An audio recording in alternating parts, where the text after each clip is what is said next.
Hi, everyone. Next up, we have an incredible fireside chat with Marisa Sechrest, independent producer and co producer of the Tony nominated Broadway hit Mean Girls, alongside of Lorne Michaels, Stuart Thompson, Sonia Friedman, and Paramount Pictures, where she will be interviewing Nell Benjamin, lyricist, writer, and composer, noted for her incredible work in musical theater. Stay tuned. Hi, everyone. Thank you so much for joining for today's Theater Fireside Chat. I'm a producer and also the live stage rep for Paramount Pictures, and Nell Benjamin is an incredibly accomplished award-winning lyricist and book writer for Broadway. Nell and I have been dear friends for many years and had the opportunity to collaborate on Mean Girls on Broadway, also on the US National Tour, which will be launching a production in London and will be turned into a movie musical. And we anticipate many productions globally as well. Thank you so much for taking the time to be here today, Nell, and share some of your experiences working on Broadway. Thank you, Marissa. I'm really happy to be here. Thank you for inviting me. So we're sadly approaching the 1 year anniversary of Broadway Going Dark. It's hard to believe, but Shakespeare wrote some of his greatest masterpieces during the plague: King Lear, Macbeth, Antony, and Cleopatra. What are you working on during the pandemic now? Can you share with everyone?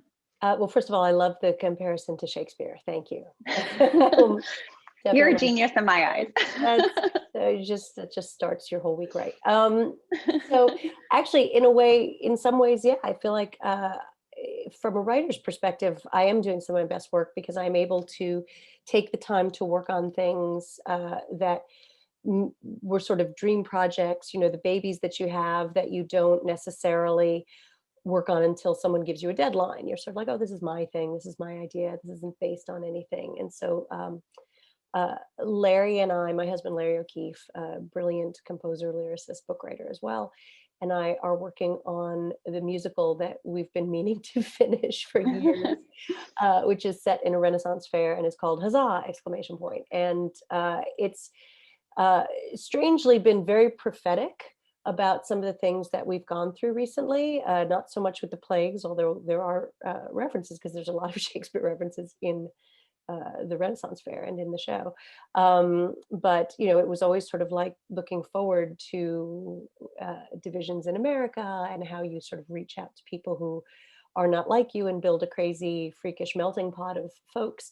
And it has turned out to be both sadly and joyfully prescient. So when people were like, wait, why does Act One end with an insurrectionist riot? And we're like, just wait. So there we are. But that's a piece I'm really excited about. And I'm still working on musicals. You can't be in theater and not be an optimistic type of person. So we are still moving forward as if we're going to be there and we're going to be able to rebuild. And at the same time, I am lucky enough to have had some film and TV things pop up. So I'll be working on those as well. But for the most part, I've tried to work really hard and take this time to continue to work on theater like we're coming back, because we are. We absolutely are, Nell. And you and Larry kindly shared Huzzah with me, and I thought it was brilliant. And it's funny, looking back at the messaging, like you said, it resonates more now, I think, even post-pandemic than pre-pandemic. And it's funny how timely some of the works are that people are focusing their attention on, during this pandemic. And Nell and I have even talked about potentially developing some of Huzzah here in Texas, given some of the Renaissance fairs that are around here, and looping in some of the maybe audio-visual elements as well with AR and VR. I think one thing that we're all, like you said, we're focusing a little bit on film and TV, is that we're thinking broader than Broadway. I know I am now too. Obviously, my heart and soul is in Broadway. I'll always be a Broadway producer, but it's interesting to think about how we can expand that horizon and expand what we're creating for Broadway beyond Broadway. In theater in general too, Broadway as a commercial space, obviously, and this has been my experience in my career, there's a lot of precedence for things that already have material behind them, IP, brands, things like that, which is very exciting and a wonderful thing, because you get to put butts in seats with properties that people know and love. Yeah. But there's finding that space to develop something original has always been a challenge, and yet Hmm. it's so rewarding when it works, as we've seen on Broadway and not on Broadway, all over America, where original work is thriving. So it's exciting to come at it from other directions, and that's what we're hoping to do with Huzzah. That actually leads to the next sort of question is that, you've worked on turning two iconic movies, Legally Blonde and Mean Girls, into a live stage adaptation. Obviously, as Paramount's representative, I work with you on Mean Girls. And I know as a producer, I look for stories that have ideas and emotions that are big enough to sing about, and stories that can be told in sort of a bigger, more in-depth way, translating them to stage with sets, costumes, lighting, sounds, and then the songs, which of course can get into the inner thoughts and emotions of characters. And we both had the opportunity to collaborate with Tina Fey on Mean Girls, which was incredible. I was just wondering sort of what your experience is as a writer adapting non-original property, pre-existing IP, iconic movies for the stage, what that process is like, and sort of what it was like working with Tina, who comes from, a more of a film TV background, but also has a foot in theater and sort of grew up doing theater as well. Well, working with Tina is the easy answer. It was absolutely fantastic. She's, Yes. she's for people who are obsessed with her as I am, working with your idol and discovering that she's just as awesome as you could possibly imagine. Um, it's sort of strange when people say, "Oh, well, she comes from the film and TV world," which of course she does, and SNL and all her and Jeff's massive success in that arena. But they are theater geeks like the rest of us. Tina knows absolutely how to do good theater. She was in improv, for goodness sake, which also Yep. makes her and Jeff brilliant and wonderful collaborators. I may not have really understood how to collaborate well until I got in a room with Tina and Jeff and Casey and understood that you create this incredible place of openness to ideas and trust and things like that. And then all the kind of drama goes away. We used to joke that Larry and I used to joke that, if you can get 10% of the drama of a production on the stage, you're probably doing very well. But with Mean Girls, so much of it was not that feeling. Was this sense that you could try anything and feel good about it. So that's the easy question. It was wonderful working with Tina and working with Jeff, and of course working with the great Casey Nicholaw were wonderful. I think also to speak to it from, a women's perspective on International Women's Day, Mm-hmm. being in rooms now, because I spent a fair amount of time in my career being in rooms where women were not in charge. And Mm-hmm. to be in rooms with boss ladies is fantastic and reminds you that, you don't want to be or act like the beggar at the feast, that you want to be someone else's boss lady if you reach any kind of success anywhere in your life. And Tina told an incredible story at, I think, varieties. Some people are showering her constantly with awards, so she told a story saying that when she was first in writers' room, she had the same experience. She was one of the only women, and that it was like a cappuccino machine, where the writers would be like, "Oh no, we got a cappuccino machine, we don't need two cappuccino machines," or God forbid our cappuccino machine that we got was a little bit broken, we don't need to get another cappuccino machine. So that was, she said, she resolved never to be the cappuccino machine and not to be the one shiny toy in the room, that she would bring other people and other women up with her. And I think that's an amazing promise to make yourself and to make the community. Absolutely. I think the messaging behind Mean Girls and the fact that, you and Tina both have daughters, and watching them grow up, and sort of the era of bullying and sort of the message of anti-bullying, and you don't have to love everyone, but you have to treat everyone with respect. I think that really comes across on stage. And I think, especially with the songs and your lyrics now, I think you're able to delve into those characters and their emotions. And I don't think there's any high school or junior high school student or adult for that matter who can watch the musical and not take away a lesson from it, a very strong one, that I think is so important now, even with the addition.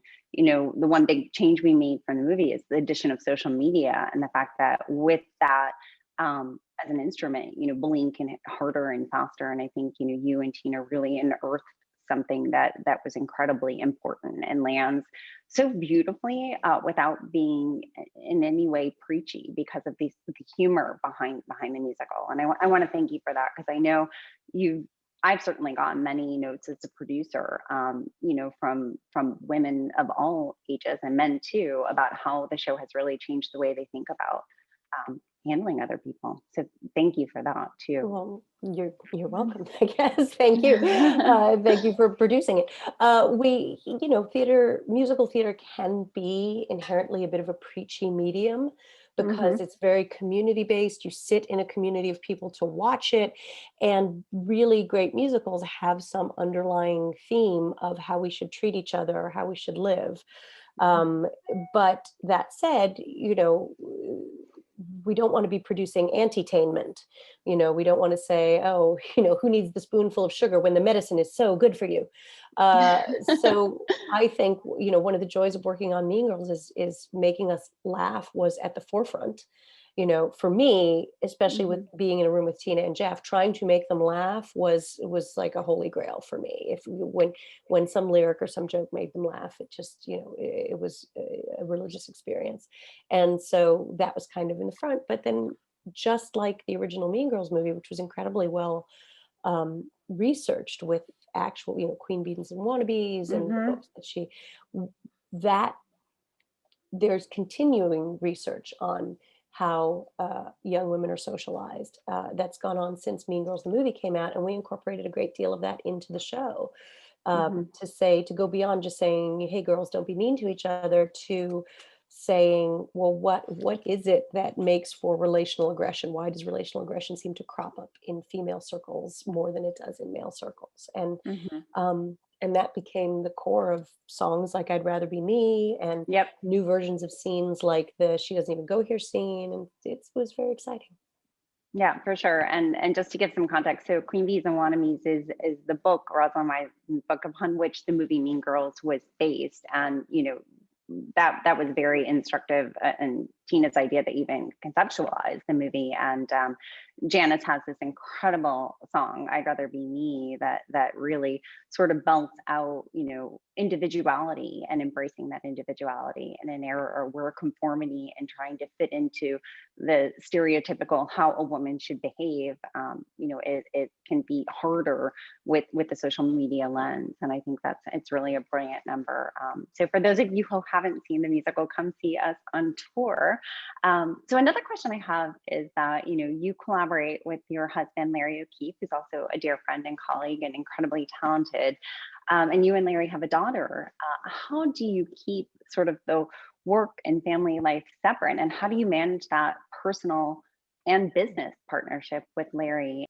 Well, I guess maybe the first question first, which is I don't really have a work-life balance. I think, and I don't know many women who have kids. You just make it work somehow. And Lord knows the pandemic has brought this front and center as we see women dropping out of the workplace and trying desperately to juggle lack of childcare with, remote schooling, with all these things. And I think we all figure it out as we go, and perhaps post-pandemic that could change. And I hope it does, with a little more support, because, I love raising my child and I love working my job, and I would like to be able to do both, please. But it's hard. In terms of working with my husband, that is the easy part. He is an absolute genius. He is a phenomenal composer, a phenomenal lyricist, a phenomenal writer, and I've had the great privilege of working with many great composers, and I just adore working with Larry. Not only because of his innate genius, but because you're in the room with the person you trust most, and it's very exciting. And we're obviously deeply competitive people, so we don't bring, like, I don't bring him a lyric that I don't think is the A game, because otherwise he's just going to replace it all with something better, and I don't want that. So that kind of keeps us working at a certain level. But I also laugh because when, we used to get this question, like how people would ask us, how do you work with your husband? Oh my God, I could never work on a musical with my husband. And for many years before I had my daughter, my head would swell and I'd be like, well, clearly we just have a special kind of love, and are good people. And then I had my daughter, and oh my gosh, trying to collaborate on parenthood is so much harder than collaborating on a musical. And now when women are like, how do you do it? I'm like, do you have kids? Believe me, you're fine. You could write a musical with your husband tomorrow if you can raise kids. I think the stakes are almost higher with children, because you're like, what moral decisions am I going to make? What financial decisions I'm going to make? How am I going to screw up this human being? Which versus like, is the act two opener working? Which is easily solvable by putting it in front of an audience and seeing if they yawn. So yeah, it's a joy to work with my husband, and it's a joy to be able to work at home. And my daughter is very musical, enjoys it as well. She's starting to give notes, which is problematic, but other than that, she's doing well. Yeah. She's incredible. I must say, you and Larry are two people I just admire really among the most of anyone in the industry. And you are perfectionists, and you continually reach that A game. And I love that. You inspire me with your dedication, with your work ethic. And, your daughter is incredible, and obviously your greatest production to date. It's probably the most expensive by now, or will turn out to be so. Yeah, so today is all about the tribe to thrive. And who is your tribe now and in Broadway, and how do you rely on those people, and tell us a little bit about that. Well, that's a good question. Theater in general feels tribal. It feels like Mm-hmm. finding your people. Most of us find it in school, or some summer theater camp or something. So there's always a sense of that. But I I also consider, women a tribe of mine, in the sense that I've, you know, some of my best friends are women.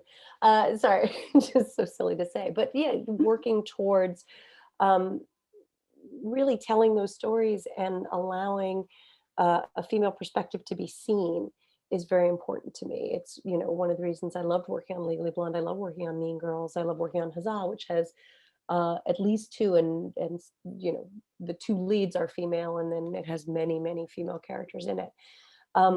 So tribal is not seen as a good word, but I do think that finding your support system is a very big deal. And I worked with a producer named Dory Berenstein on a project that was eventually called Halftime. It started out as Gotta Dance, and Dory was a mom and a producer. And when we were talking about, my daughter had just been born, and we were talking about going out of town and doing all these things that you do as a writer. You take a musical out of town, and so you live in a different city for effectively a month working on it. What do you do when you have a really young child?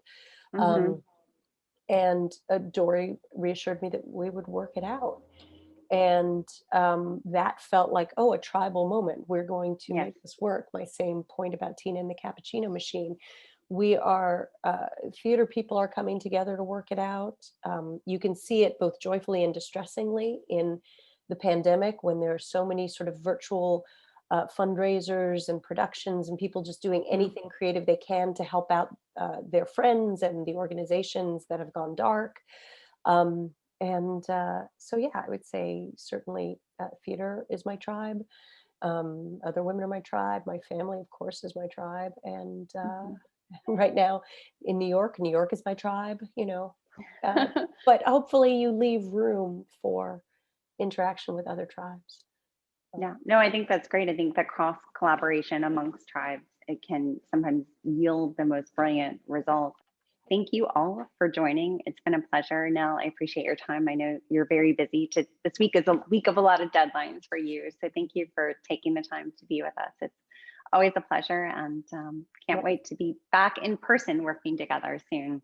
It's always a pleasure to talk to you, Marissa, and I'm really thrilled to be here. And thank you so much.